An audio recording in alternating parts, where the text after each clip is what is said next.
The bridge of the human ship Destiny's Edge shook as another energy blast hit the hull. Captain Sarah Chen gripped her command chair as sparks flew from damaged control panels. Red emergency lights flashed across the bridge, and the smell of burning circuits filled the air. "Hull breach on deck 7, shouted Lieutenant Martinez from his station. "Emergency bulkheads are holding, but we're losing atmosphere fast." Sarah looked at the main screen. 5 massive alien warships surrounded her small exploration vessel. The enemy ships were sleek and silver, each one 3 times larger than her ship. Energy weapons fired from their hulls, and each shot made the Destiny's Edge shake like a toy. "Captain, we can't take much more of this," said Commander Park, her second in command. Blood ran down his face from a cut on his forehead. "Our shields are down to 8%. Sarah nodded. She had known this moment would come when they first detected the alien fleet attacking the civilian transport ships near the edge of human space. The aliens had destroyed 3 cargo vessels without warning, killing hundreds of innocent people. When Sarah's ship arrived to help, the aliens turned their weapons on them too. "Send a message to Earth Command," Sarah ordered. "Tell them what we found here. Tell them these aliens attack without warning. They kill innocent people." "Yes, Captain," replied Communications Officer Walsh. Her hands shook as she worked at her console. "Message sent. But Captain, they're jamming our signal. I don't know if it got through." Another blast hit the ship. This time the lights went out for several seconds before the backup power came online. Sarah could hear the groaning of metal as the ship's frame twisted under the damage. "Captain, the aliens are sending us a message," Walsh said. "Put it on. Screen." The main display flickered, then showed the face of an alien creature. Its skin was gray and smooth, with large black eyes and no visible nose. When it spoke, the universal translator made its voice sound cold and mechanical. "Human vessel, you will surrender immediately. You will lower your shields and prepare to be boarded. Your species has entered space that belongs to the Zephyrian Empire. This is not permitted." Sarah stood up from her chair. Blood dripped from a cut on her hand, but she ignored it.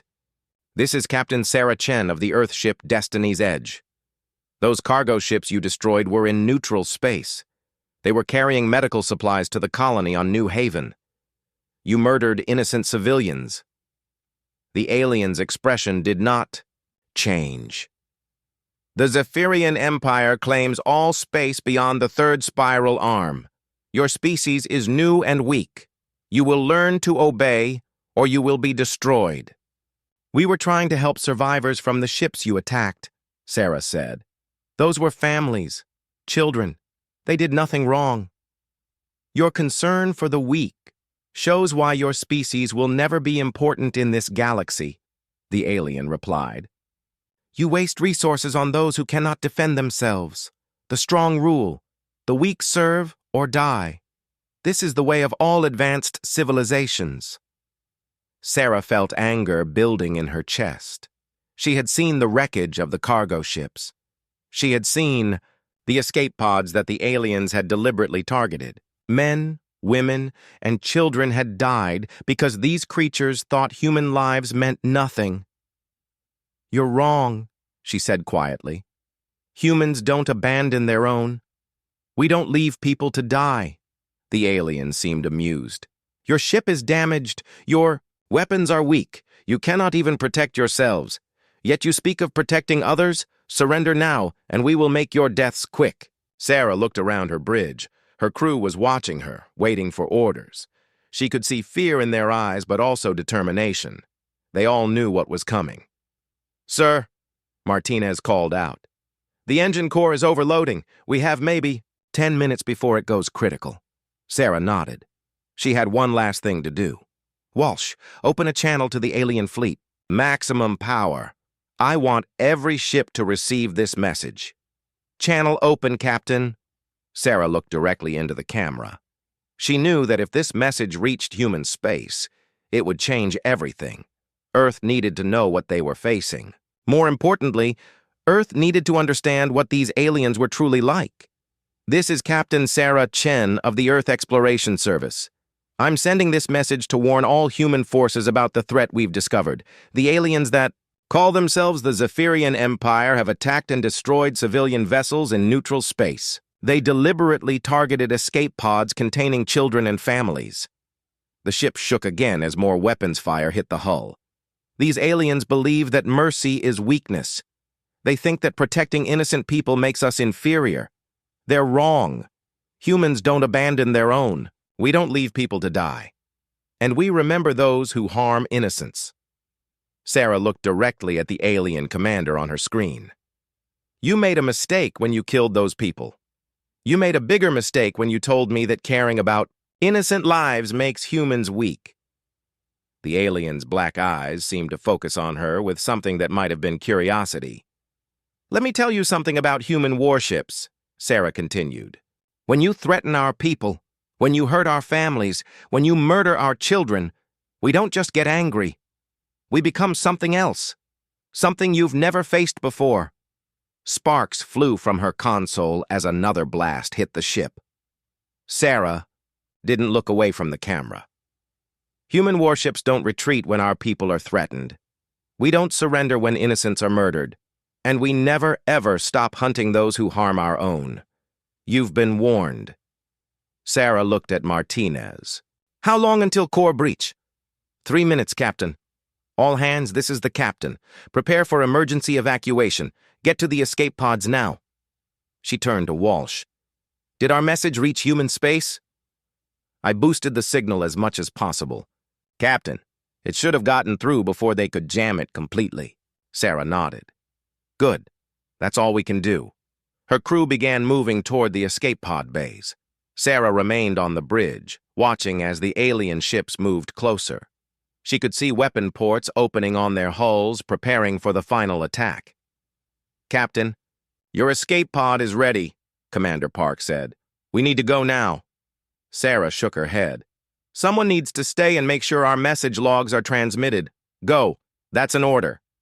Park hesitated, then saluted. It's been an honor serving with you, Captain. The honor was mine. Now go. Take care of the crew. Sarah was alone on the bridge when the alien ships fired their final barrage. The hull cracked like an eggshell, and atmosphere rushed out into space. As her vision darkened, she activated the emergency beacon that would transmit all their sensor data and message logs back to Earth. The Destiny's Edge exploded in a ball of fire and debris. The alien ships watched for a moment, then turned away, satisfied that they had eliminated another minor irritation.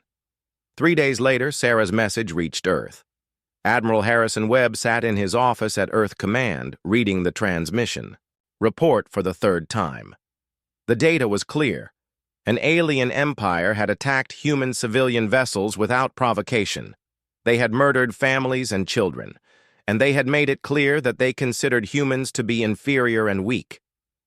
Webb was an old man who had served in 3 different wars during humanity's expansion into space. He had seen combat against pirates, corporate militias, and rebel colonies. But this was different. This was an alien empire that believed killing human children was acceptable. He activated his communication system and began sending messages to every human world, every military base, every ship in the fleet. The messages were simple and direct. All human forces are hereby placed on high alert. An alien empire calling itself the Zephyrian Empire has committed acts of war against human civilians. Captain Sarah Chen and her crew died defending innocent people from these aliens. Her final message contained a warning that we must all remember. Webb paused, thinking about the young captain who had sacrificed her life to send that warning. Captain Chen told these aliens that human warships don't retreat when our people are threatened. She told them we don't surrender when innocents are murdered. She told them we never stop hunting those who harm our own. These were not empty words. They were a promise. The admiral stood up and walked to his window, looking out at the shipyards where human vessels were being built and repaired. He thought about all the families on the cargo ships that had been destroyed. He thought about Sarah Chen, dying alone on her bridge to make sure her warning reached home. As of today, Humanity is at war with the Zephyrian Empire. This is not a war for territory or resources. This is a war for survival. They have shown us what they think of human life. Now we will show them what happens when they threaten our families. Webb's message reached every corner of human space within hours. On Earth, the World Council called an emergency session. On Mars, the colonial government began converting civilian ships into warships. On the outer colonies, militias that had been fighting each other for years suddenly stopped their conflicts and began working together. Something was happening in human space that had never happened before. All the nations, corporations, and factions that had been divided for decades were suddenly united by one simple fact. Aliens had murdered human children, and someone needed to pay for that crime. In the Zephyrian Empire, Admiral Kethvar received reports about increased human military activity. He dismissed the reports as unimportant. Humans were a primitive species that had barely learned to travel between stars. Their ships were crude, and their weapons were outdated. They posed no real threat to the mighty Zephyrian fleet. Admiral Kethvar made a decision that would change the course of galactic history. He ordered a full attack on the human colony world of Kepler 442b. He would show these primitive humans what happened when they interfered with Zephyrian operations. 300,000 human civilians lived on Kepler 442b. They were farmers, teachers, doctors, and engineers who had built a peaceful life on a distant world. They had never hurt anyone. They had no military defenses.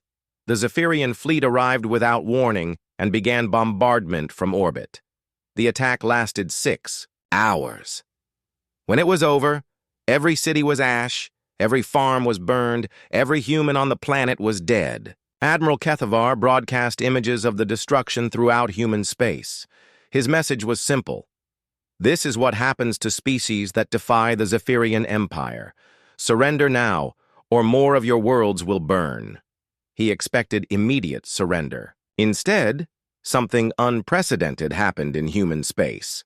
Every human military force, from the Earth Defense Fleet to the smallest colonial militia, suddenly went quiet. All military communications were encrypted with codes that even human intelligence agencies couldn't break.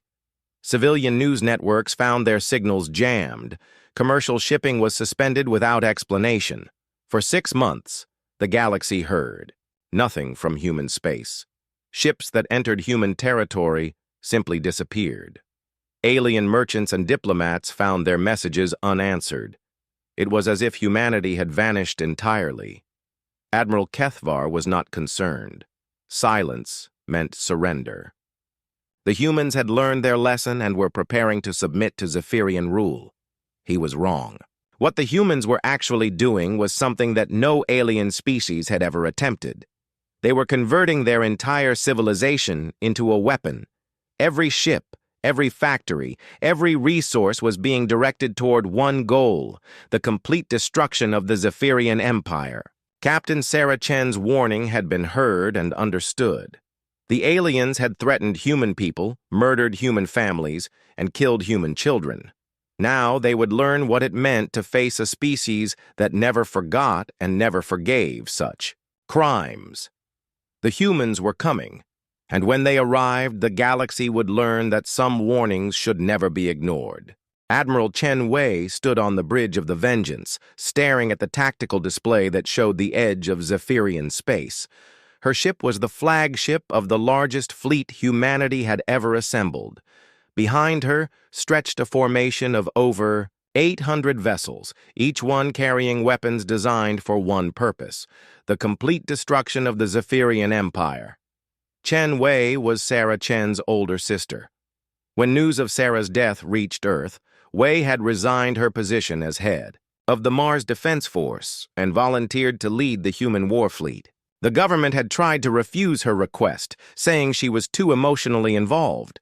Wei had simply replied that emotion was exactly what this war needed. "Admiral, we're receiving a transmission from the Zephyrian Third Fleet," reported Commander Torres, her communications officer. "They're demanding that we leave their space immediately. Put them on screen," Wei ordered. The main display showed the bridge of a Zephyrian warship. Admiral Kethvar himself appeared on the screen, his gray skin and black eyes giving him an expression of cold arrogance. Behind him, Wei could see other Zephyrian officers working at their stations. Human fleet. You will turn around and return to your own space immediately, Kethvar said. This region belongs to the Zephyrian Empire. Your presence here is an act of war. Wei smiled, but there was no warmth in it. Admiral Kethvar, I presume. I'm Admiral Chen Wei of the Human Defense Fleet. I've been looking forward to meeting you. You are Chen Wei? Kethvar seemed surprised. I was told that humans had put a female in command of their fleet. This proves how desperate and foolish your species has become. I'm the sister of Captain Sarah Chen, Wei said quietly. The woman you murdered 6 months ago. The woman who tried to warn you about what would happen if you harmed innocent humans. Kethvar's expression didn't change. Your sister died because she interfered with Zephyrian operations. Just as you will die if you do not withdraw immediately. Wei looked at her tactical display. The Zephyrian Third Fleet consisted of 200 warships, each one larger and more heavily armed than most human vessels. According to intelligence reports, these ships had conquered 17 star systems for the Zephyrian Empire. They had never been defeated in battle. Admiral Kethvar, I want you to understand something, Wei said.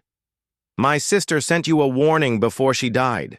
She told you that human warships don't retreat when our people are threatened. She told you we don't surrender when innocents are murdered. She told you we never stop hunting those who harm our own. Empty words from a dying primitive, Kethvar replied. Your ships are crude and your weapons are weak. Your entire fleet would not be a match for a single squadron of Zephyrian battleships. Wei nodded to Commander Torres, who began broadcasting her next words to every ship in both fleets.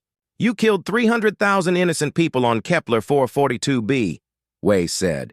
Farmers and teachers and children who never hurt anyone. You broadcast their deaths across human space like it was entertainment. You thought it would make us surrender. For tactical display showed the Zephyrian ships beginning to move into attack formation. Their weapon systems were charging, and their shields were at maximum power. Instead, you taught us something important, Wei continued. You taught us that your species believes mercy is weakness. You taught us that you think protecting innocent people makes us inferior. You taught us that you consider human life to be worthless.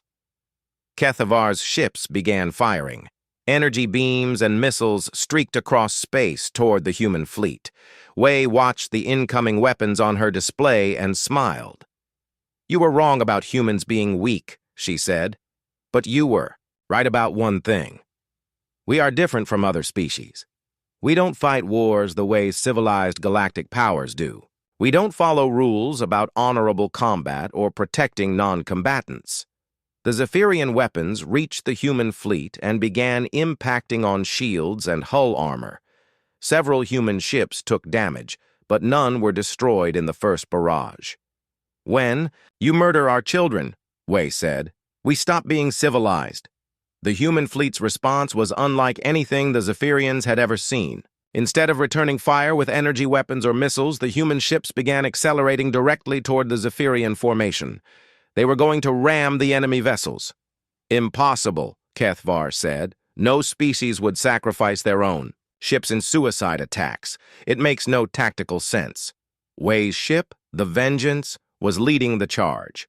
Her weapons were firing continuously, but she was also broadcasting on all frequencies.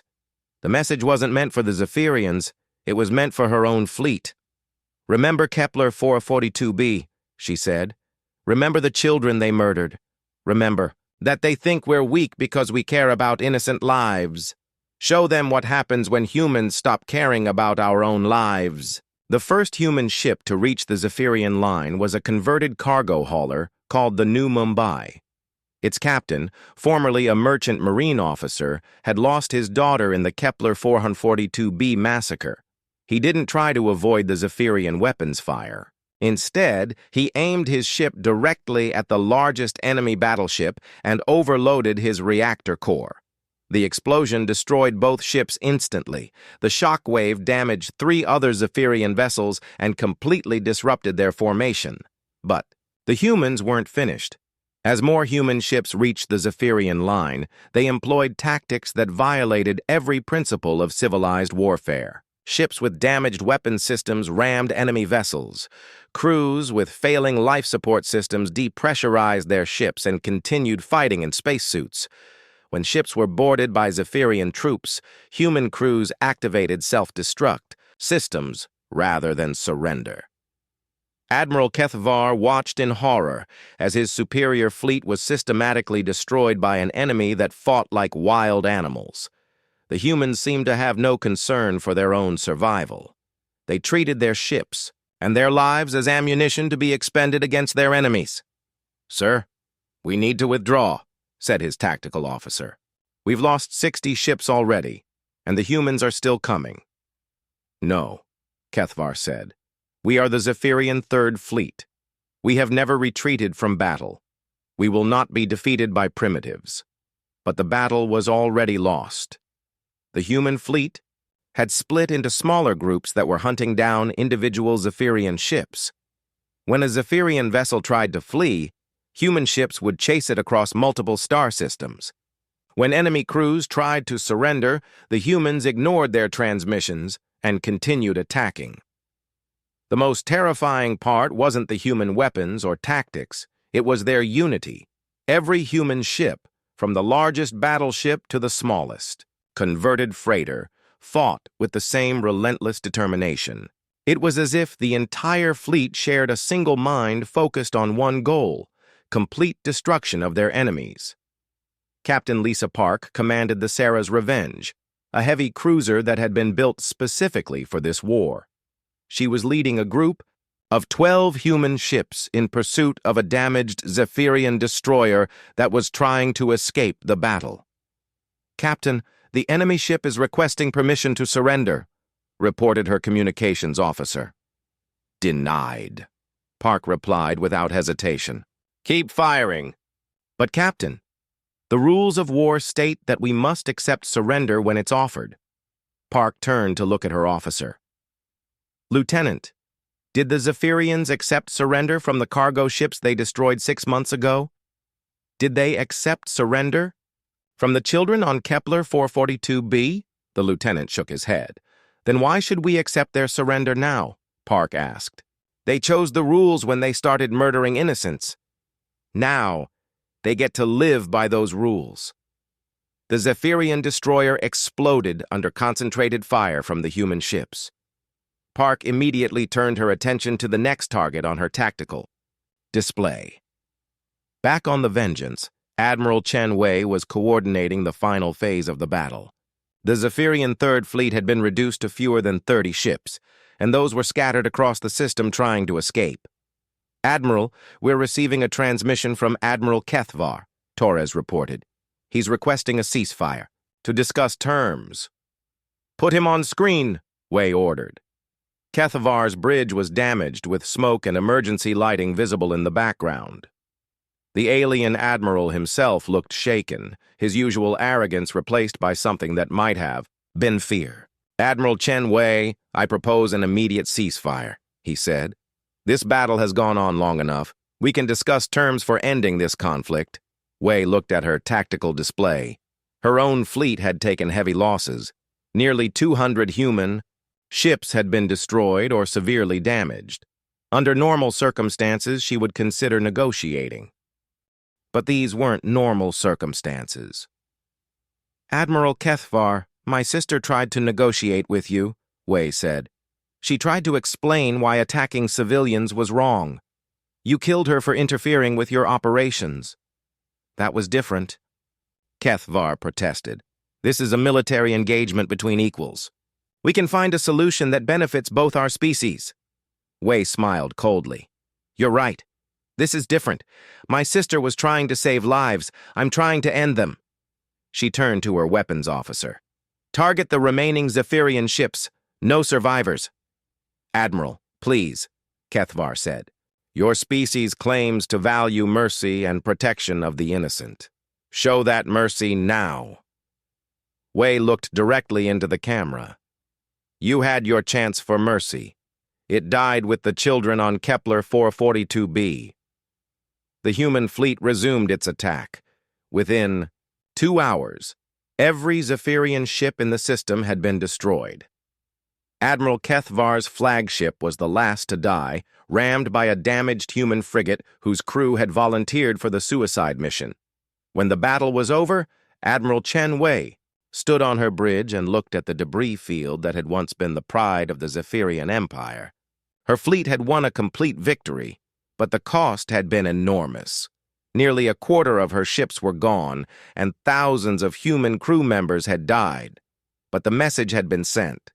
The galaxy now knew that humans didn't fight wars the same way as other species. They didn't accept surrender when innocents had been murdered. They didn't show mercy to those who had shown none to human children. Wei activated her communication system and broadcast a message to both human space and the wider galaxy. This is Admiral Chen Wei of the Human Defense Fleet. The Zephyrian Third Fleet has been completely destroyed. Every ship, every crew member, every trace of their existence has been eliminated from this system. She paused, thinking about her sister Sarah and all the innocent people who had died because of Zephyrian aggression. Let this be a lesson to any species that considers harming human civilians. We gave you a warning 6 months ago. My sister died delivering that warning. You ignored it, and now you've seen the consequences. Wei looked at the tactical display showing the locations of other Zephyrian fleets throughout their empire. The Zephyrian Empire chose to make this a war of extermination when they murdered 300,000 innocents. We accept those terms. We will hunt down every Zephyrian ship, destroy every Zephyrian base, and eliminate every trace of their civilization from the galaxy. News of the Battle of the Crimson Nebula spread throughout the galaxy within days. The complete destruction of the Zephyrian Third Fleet shocked every spacefaring species. The Third Fleet had been considered one of the most powerful military forces in the galaxy, and the humans had destroyed it in a single engagement. But what truly terrified other species wasn't the human victory. It was the way they had fought. The humans had treated their own ships and crews as expendable resources in pursuit of their enemy's destruction. They had ignored surrender attempts and shown no mercy to defeated foes. Most disturbing of all, they had broadcast recordings of the battle throughout the galaxy, along with images from the destruction of Kepler 442b. The message was clear. This is what happens to those who harm human children. The Galactic Council, a loose alliance of 12 major spacefaring species, called an emergency session to discuss the human threat. Some council members argued for immediate military intervention to stop human expansion.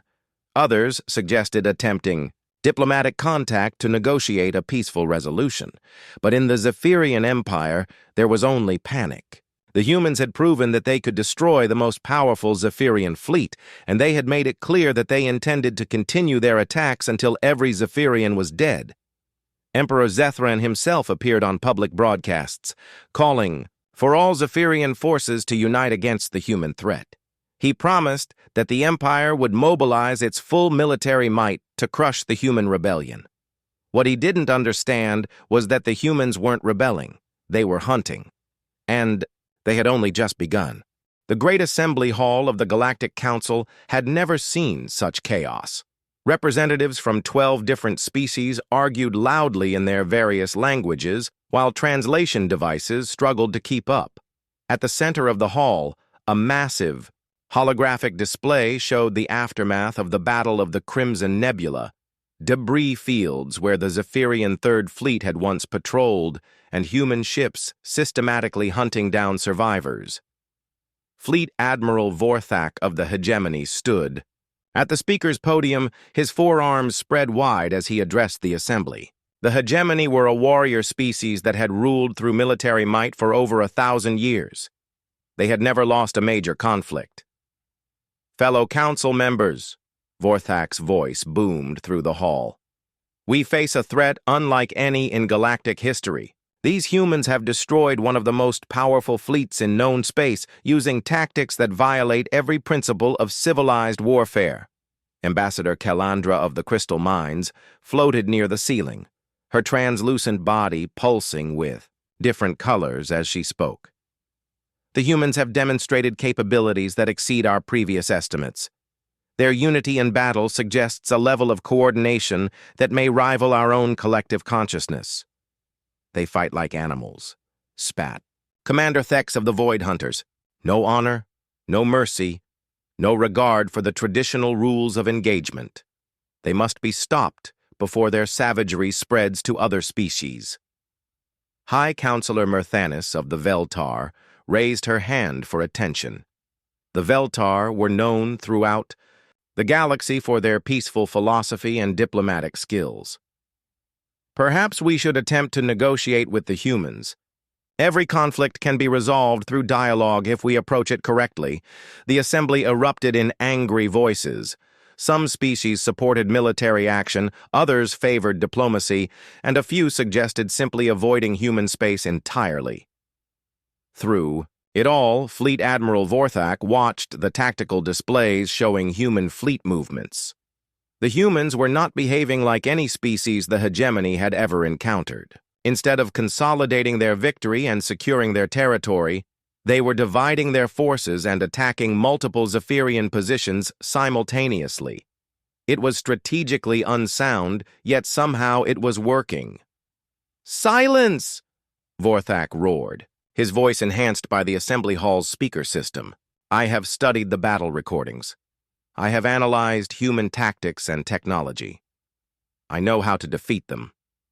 The hall quieted as all eyes turned to the hegemony commander. The humans won their first battle through surprise and sacrifice.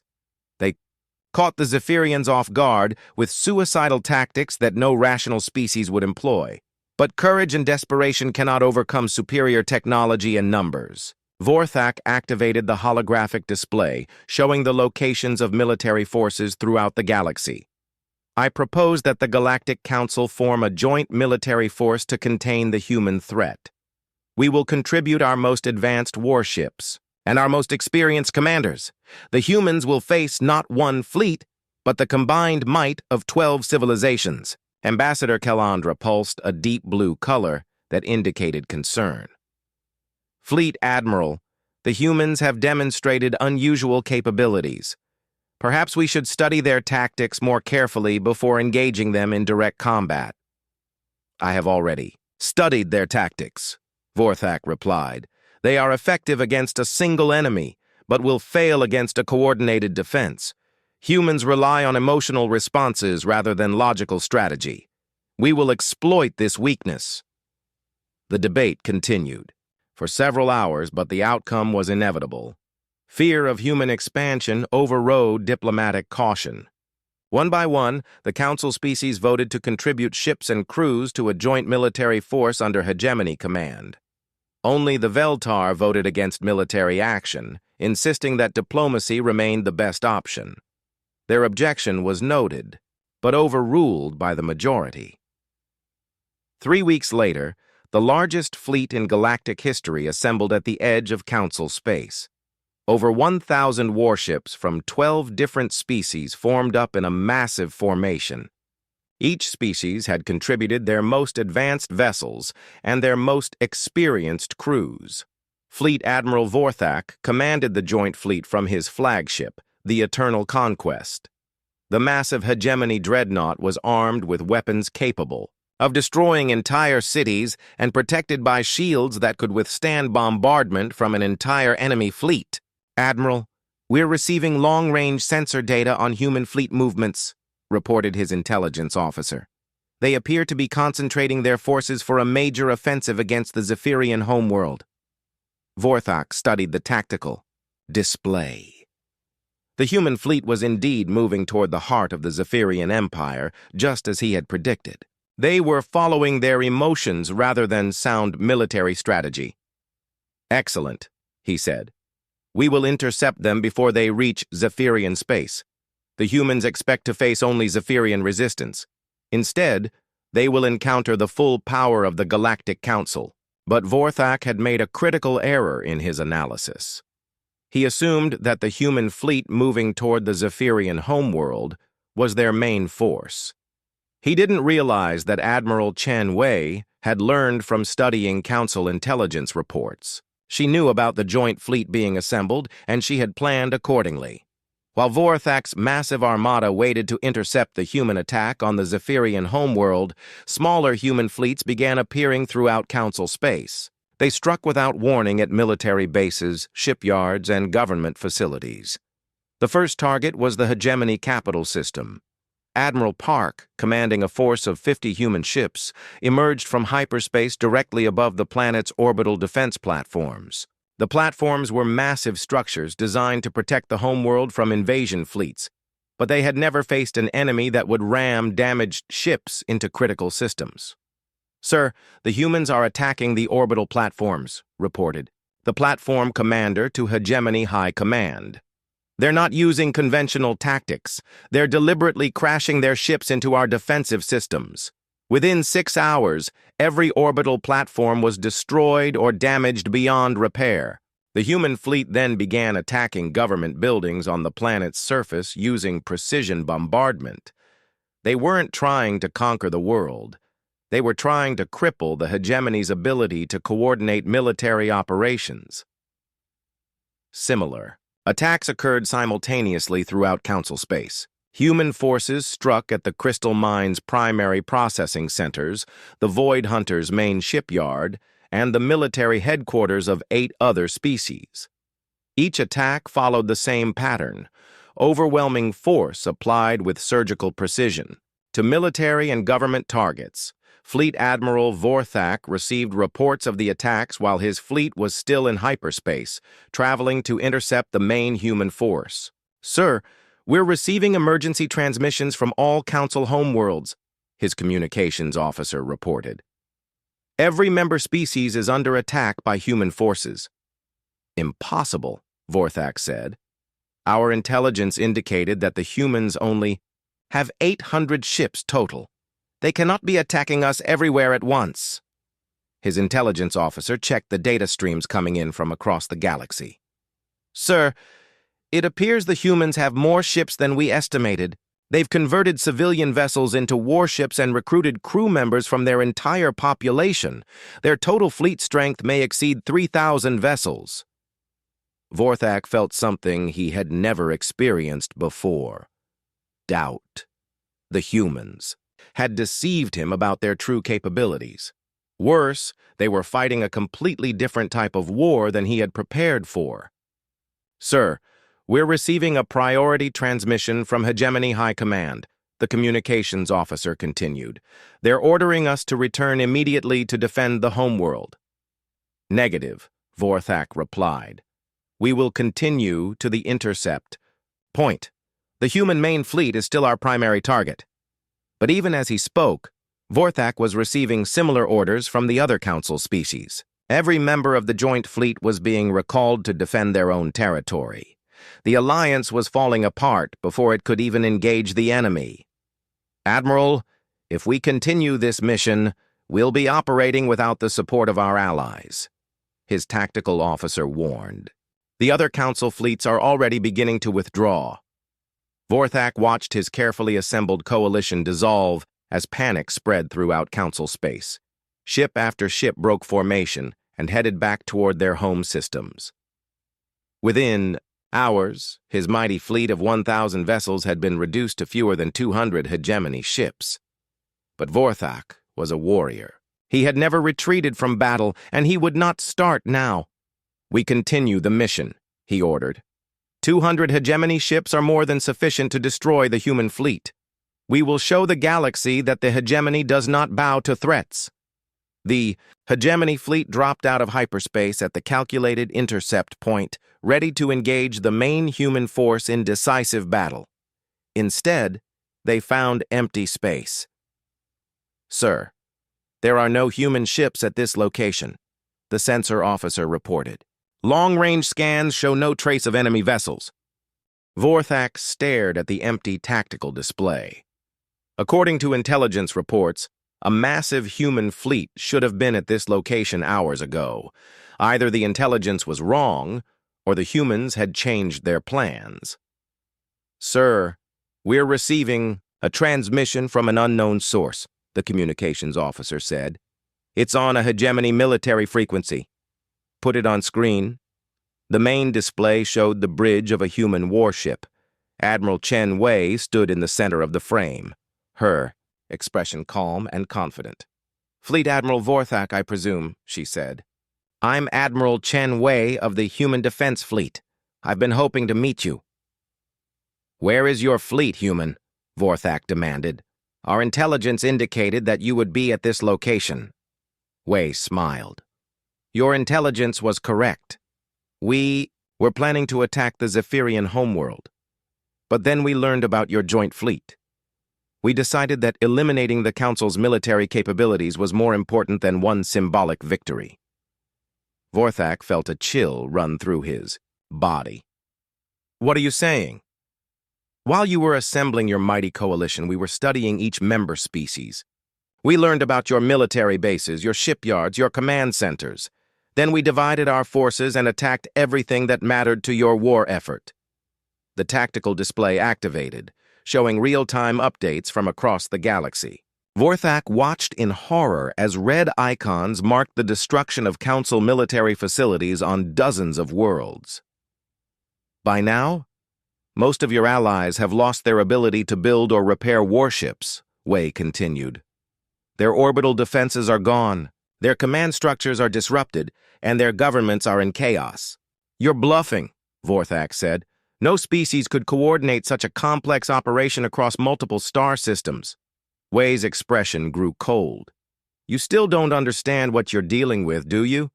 You think this is a war between governments or military forces? It's not. This is a war between species, and every human in the galaxy is a soldier." She gestured to something off-screen, and the display showed images of the human attacks on Council worlds. Vorthak saw his own capital city burning, with human ships conducting precision strikes on military targets while avoiding civilian areas. "We're not trying to conquer your worlds," Wei explained. "We're not interested in ruling other species. We have only one goal: the complete elimination of anyone who threatens human civilians."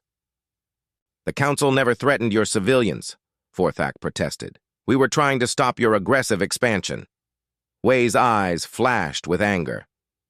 "You allied yourselves with the species that murdered 300,000 innocent humans. You contributed ships and crews to help them fight us. That makes you accomplices to genocide." The communication channel went silent for a moment as Vorthak processed what he was hearing. The humans weren't fighting a military campaign. They were conducting a war of revenge against everyone who had supported their enemies. "Admiral Chen, Wei, I propose an immediate ceasefire," he said. "The hegemony is willing to withdraw our support for the Zephyrians and negotiate a peace treaty." Wei shook her head. "You had your chance for peace. It ended when you decided to help the species. That killed our children." She leaned forward, and Vorthak could see the cold determination in her eyes. "Fleet Admiral Vorthak, you're a warrior. You understand the concept of total war. That's what this is. We will hunt down every ship that fought against us, destroy every base that supported our enemies, and eliminate every government that chose to oppose us." The transmission ended, leaving Vorthak staring at a blank screen. Around him, his officers waited for orders, but the fleet admiral had no idea what to do next. His mighty coalition had been scattered, his allies were under attack, and his enemies had demonstrated capabilities that exceeded his worst fears. For the first time in his long military career, Vorthak was forced to consider the possibility of defeat. The humans had outmaneuvered him strategically, outfought him tactically, and demonstrated a level of coordination that defied explanation. But the worst part was realizing that this was just the beginning. The humans had barely started their campaign, and they had already crippled the military capabilities of 12 different species. Vorthak looked at his tactical display, showing the locations of the remaining human fleets throughout the galaxy.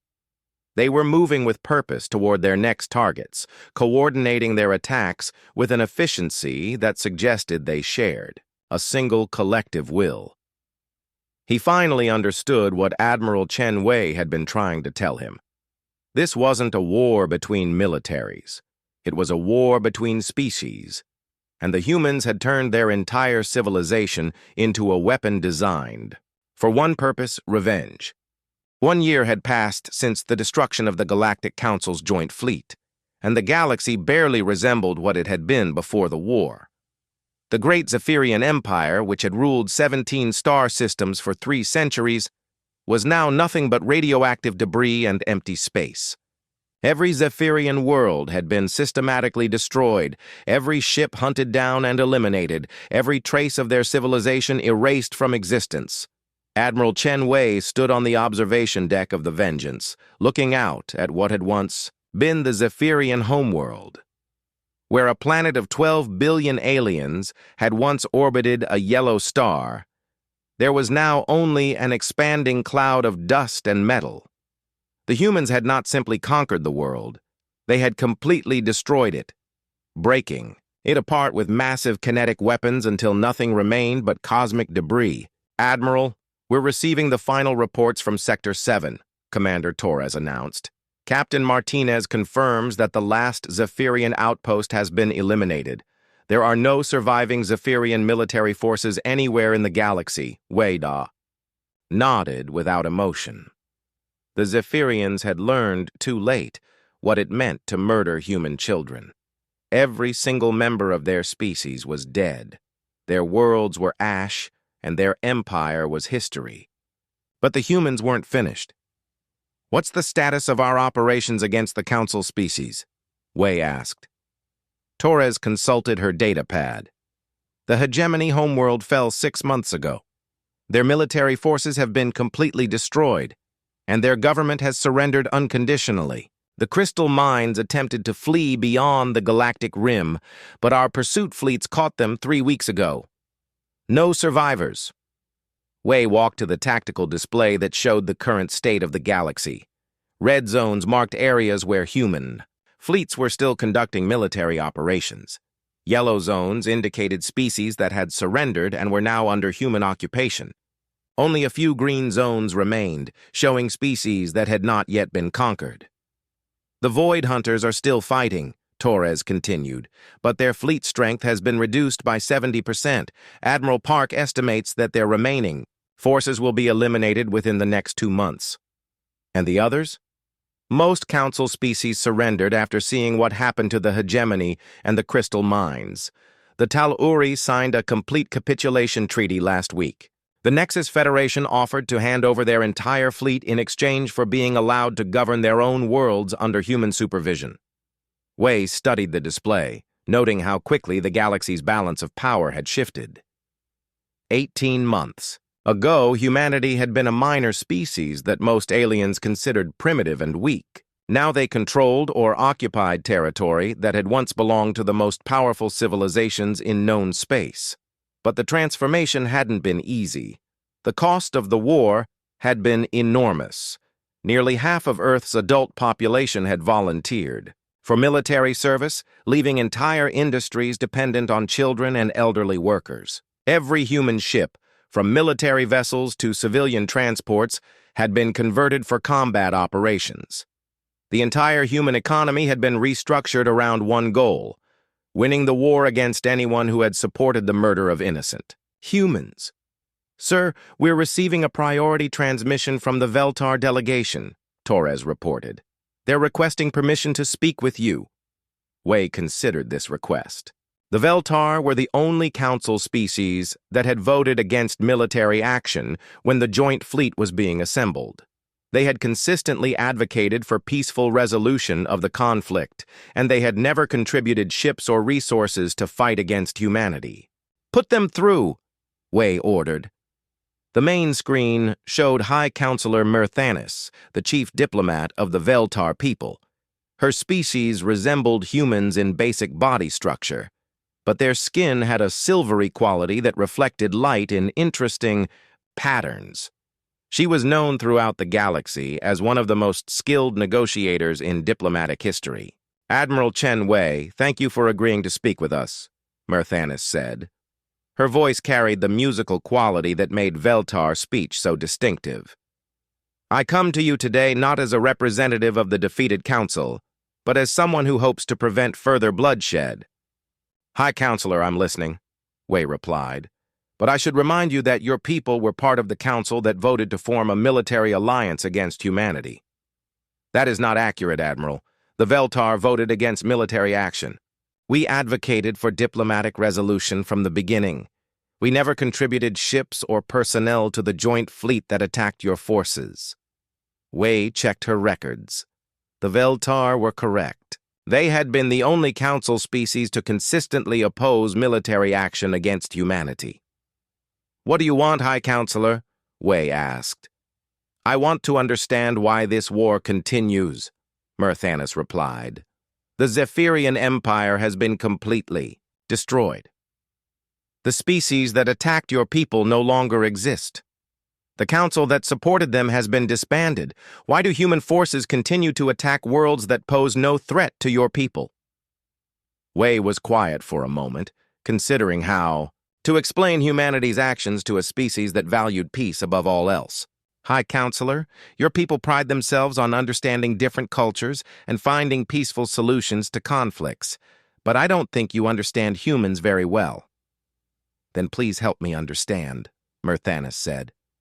"Help me understand why a species that claims to value innocent life is conducting a war of total extermination against civilizations that never harmed human civilians." Wei activated the display showing images from the attack on Kepler 442b. The screen filled with pictures of burning cities, destroyed schools, and the wreckage of escape pods that had been deliberately targeted by Zephyrian weapons. "Those civilizations voted to help the species that did this," Wei said quietly. "They contributed ships and crews to fight against us while we were trying to get justice for murdered children. That makes them accomplices to genocide." "But Admiral, many of those species were simply following the recommendations of their military advisors. They didn't understand the full context of the conflict. Surely some mercy is appropriate for those who acted out of ignorance rather than malice." Wei looked directly at the camera. "High Counselor, let me ask you a question. If someone helped murder your children and then claimed they didn't understand what they were doing, would you forgive them?" Mirthanis was silent for several moments. The Veltar were known for their careful consideration of complex moral questions. "I would try to understand their motivations," she finally said. "I would seek to educate them about the consequences of their actions. I would work to ensure that such mistakes never happened again." "That's the difference between humans and Veltar," Wei replied. "We don't forgive people who help murder our children. We hunt them down and eliminate them so they can never do it again." "But Admiral, this approach will make humanity enemies of every species in the galaxy. You're creating a cycle of violence that will never end." Wei smiled, but there was no warmth in the expression. "High Counselor, you're still thinking about this the wrong way. We're not trying to make friends with other species. We're not trying to build a galactic community based on mutual cooperation and understanding." She gestured to the tactical display showing human fleet positions throughout the galaxy. "We're establishing a new order where no one will ever again think that harming human civilians is acceptable. We're demonstrating that there are consequences for supporting those who murder our people. We're making sure that every species in the galaxy understands one simple fact. Humans remember, and humans never forgive." Mirthanis tried a different approach. "Admiral, surely you can see that this war has already accomplished your objectives. The Zephyrians are extinct. The Council is disbanded. No species in the galaxy would dare attack human civilians now. You've won. Why continue the killing?" "Because winning isn't enough," Wei replied. "We need to make sure that no future generation of aliens will ever repeat the mistakes of the Zephyrians and the Council. We need to establish human dominance so completely that the idea of threatening our people becomes unthinkable." And what about the innocent civilians on the worlds you're attacking? What about the children and families who had nothing to do with the decisions made by their governments? Wei's expression hardened. They should have thought about innocent civilians before their governments decided to help our enemies. The communication continued for another hour, but it became clear that no diplomatic solution was possible. The humans had transformed their grief and rage into a weapon that would reshape the galaxy. They were not interested in negotiation, compromise, or mercy. They wanted complete victory and absolute security for their people, regardless of the cost to other species. After ending the conversation with the Veltar, Wei returned to her command center where her staff was planning the next phase of operations. "Admiral, we've completed the analysis of remaining military threats," reported Colonel Harrison, her strategic planning officer. "The Quantum Collective still has approximately 50 warships hidden in the Outer Rim. The Free Traders Alliance has refused to surrender and is conducting guerrilla operations from mobile bases." "What about non-military threats?" Wei asked. "Intelligence reports indicate that several species are attempting to develop new weapons specifically designed to counter human tactics. The architects are working on autonomous defense systems that don't require crew members who might be affected by human psychological warfare. We studied the reports. Even after a year of systematic conquest, there were still species that believed they could resist human expansion. They didn't understand that the war had changed humanity in fundamental ways." "Colonel, I want you to understand something," Wei said. "This war has taught us that we can't trust any alien species to make decisions that don't threaten human lives.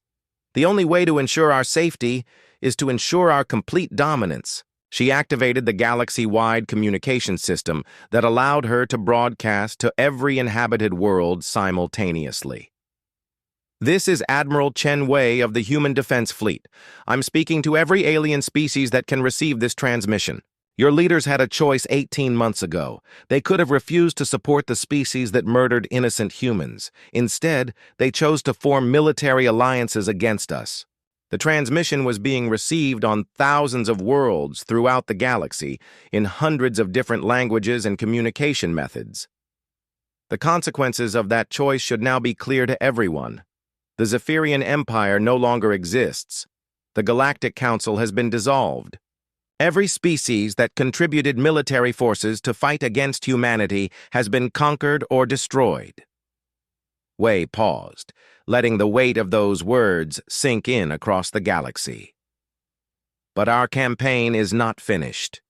We will continue hunting down the remaining military forces that opposed us. We will continue occupying worlds whose governments supported our enemies. We will continue this war until every potential threat to human civilians has been eliminated." She looked directly into the camera, knowing that her words would be heard by billions of alien civilians across hundreds of worlds. "To those species that have already surrendered, cooperate with human administrators, follow human laws, and you will be allowed to live in peace under our protection. To those species that continue to resist, remember what happened to the Zephyrians." Wei ended the transmission and returned her attention to the tactical display. There was still work to be done. The galaxy was vast, and there were still species that believed they could hide from human justice or develop weapons to resist human expansion. They were wrong. The humans had learned something important during their campaign of conquest. When they focused their entire civilization on a single goal, they could accomplish things that other species considered impossible. They had destroyed the most powerful empire in the galaxy, conquered civilizations that had existed for thousands of years, and established themselves as the dominant military force in known space. And they had done it all in the name of 300,000 innocent people who had died on a distant world called Kepler 442b. The war was not over. It would continue until every species in the galaxy understood that harming humans carried a price that no civilization could afford to pay. The aliens had ignored the warning that Captain Sarah Chen died delivering. Now they would live with the consequences of that mistake for as long as their species survived. 5 years had passed since the war began, and the galaxy was silent. Admiral Chen Wei walked through the corridors of Galactic Command Station, the massive space installation that had once housed the Galactic Council's assembly hall. Now it served as the administrative center for human control over the galaxy. The halls that had once echoed with the debates of 12 different species now contained only human voices, human technology, and human authority. Wei stopped at the central observation deck, looking out at the space around the station. Hundreds of human warships patrolled the area in perfect formation. These were not the converted civilian vessels and hastily modified cargo ships that had won the early battles of the war. These were purpose-built military vessels, designed and constructed during the 5-year campaign that had reshaped galactic civilization. "Admiral, the final surrender ceremony is ready to begin," announced Captain Rivera, Wei's new aide. Rivera was young, born after the war started, but she had grown up in a galaxy where humanity ruled supreme. Wei nodded and made her way to the main assembly hall. The vast chamber had been redesigned since the humans took control. Where once there had been seating for representatives of 12 species, now there was a single platform where human administrators conducted the business of governing the galaxy. Today was special. Today marked the formal end of the last organized resistance to human rule. The ceremony was being broadcast to every inhabited world in the galaxy. Wei took her position at the central podium and looked at the representatives of the last free species who had gathered to surrender. High Counselor Myrthanis of the Veltar stood at the front of the group. Her silvery skin seemed duller then. It had been during their conversation 3 years ago, and her eyes showed the weight of what her people had witnessed. Behind her were representatives of a dozen minor species that had managed to avoid conquest by hiding in remote star systems or fleeing beyond the galactic rim. Now, even they had been found and brought before human authority. "High Counselor Myrthanis," Wei said, her voice carrying clearly through the chamber's audio system. "You requested this meeting to discuss the surrender of the remaining free species. I'm prepared to hear your proposal." Myrthanis stepped forward, her musical voice strained with exhaustion. "Admiral Chen Wei, I come before you today representing the last independent governments in this galaxy. We formally surrender all military forces, all territorial claims, and all political authority to human administration." Wei studied the alien diplomat. The Veltar had managed to survive longer than most species because they had consistently opposed military action against humanity. But even their pacifist philosophy had not protected them from the consequences of belonging to the council that had supported the Zephyrians. "What are your terms?" Wei asked. "We request only that our people be allowed to continue existing," Myrthanis replied. "We will accept human governance, human laws, and human oversight. We ask only for the right to preserve our cultures and raise our children in peace." Wei considered this request. Over the past 5 years, she had heard similar pleas from dozens of species. Some had been granted limited autonomy under human supervision. Others had been relocated to designated worlds where they could live under strict monitoring. A few species that had committed particularly serious crimes against humanity had been eliminated entirely. "High Counselor, your people voted against military action when the Council was deciding whether to fight us," Wei said. "That will be taken into consideration. The Veltar will be permitted to maintain their cultural practices under human supervision." Relief showed on Myrthanis's face. "Thank you, Admiral. What about the other species?" Wei looked at the other representatives. Some had been allies of the Zephyrians. Others had simply been in the wrong place at the wrong time when human forces expanded into their territory. "Each species will be evaluated based on their actions during the war," Wei announced. "Those that actively supported our enemies will face relocation to restricted worlds. Those that attempted to remain neutral will be granted limited self-governance under human oversight. Those that actively assisted human forces will be allowed greater autonomy." The surrender ceremony continued for several hours as each species formally signed documents transferring all authority to human administration. When it was over, Wei remained in the chamber, looking at the empty seats where alien diplomats had once debated galactic policy. Captain Rivera approached with a datapad containing the latest intelligence reports. "Admiral, we've received updates from the Deep Space Exploration Fleet. They've made contact with 3 new civilizations beyond the galactic rim." Wei took the pad and reviewed the information. The Deep Space Fleet had been established 2 years ago to locate any remaining threats to human security. Their mission was to find alien civilizations before those civilizations could find humanity. "What's the assessment of these new species?" Wei asked. "Mixed capabilities, Admiral. 2 of them appear to be pre-industrial civilizations that pose no immediate threat. The third has achieved interstellar travel, but their technology level is roughly equivalent to where humanity was 50 years ago." Wei studied the tactical analysis.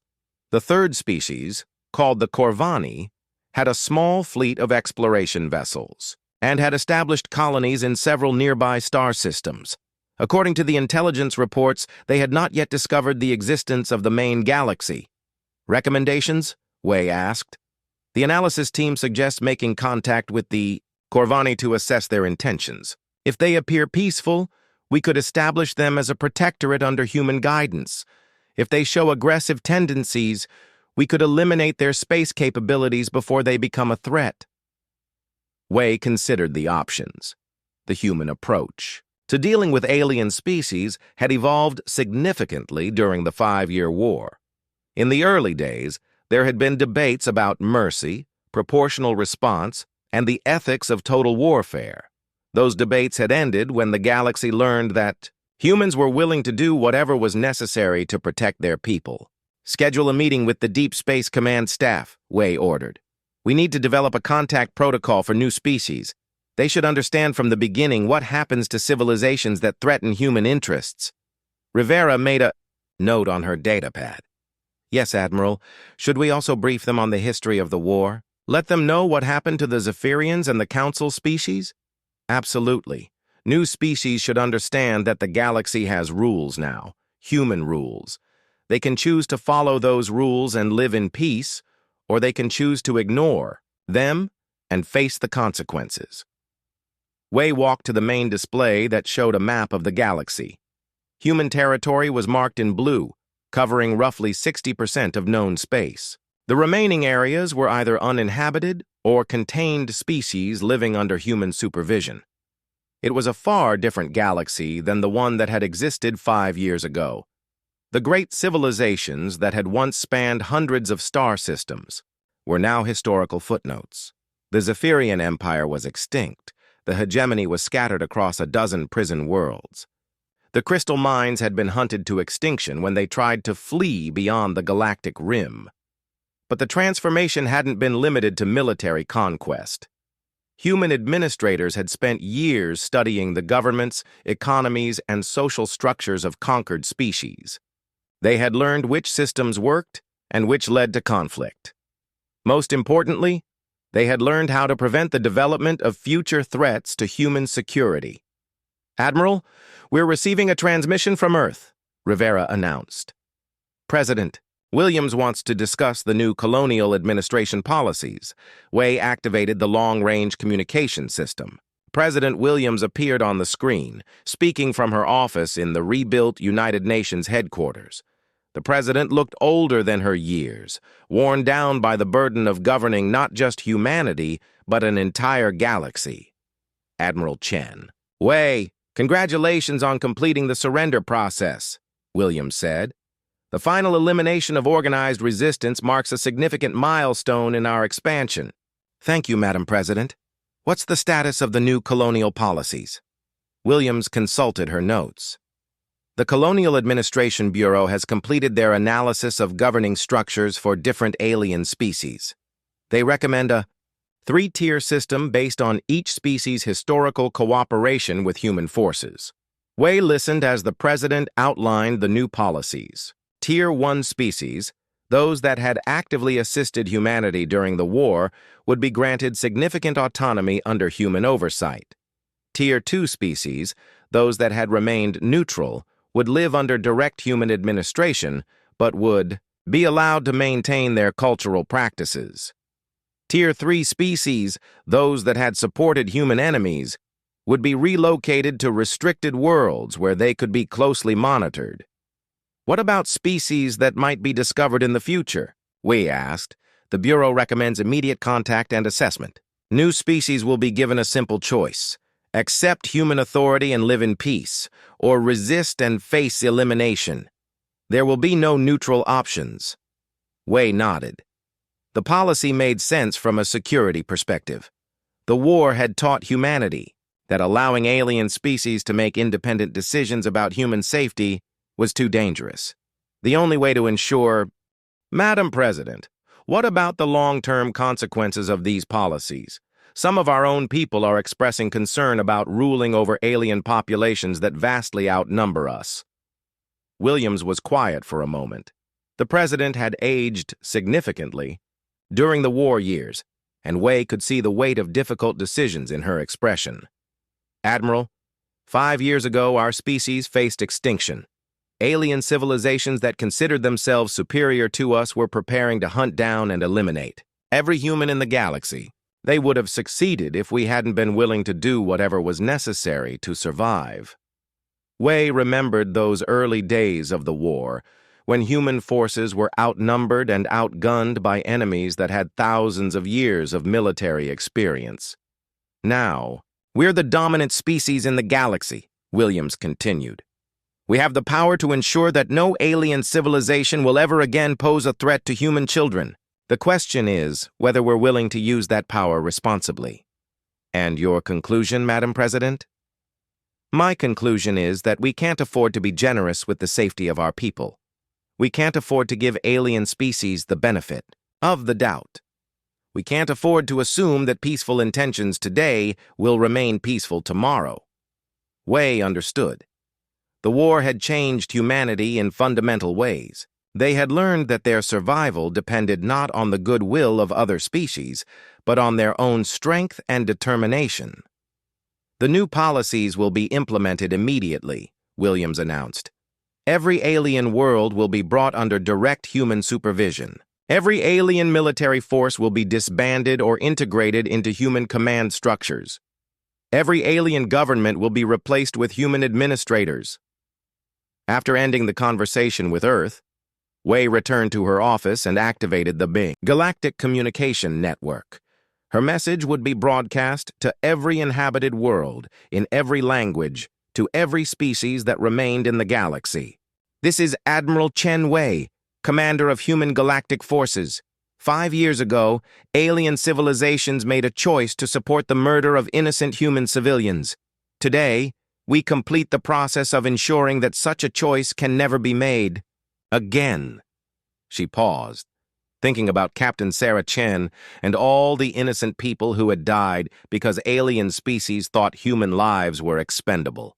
The galaxy now operates under human law, human administration, and human protection.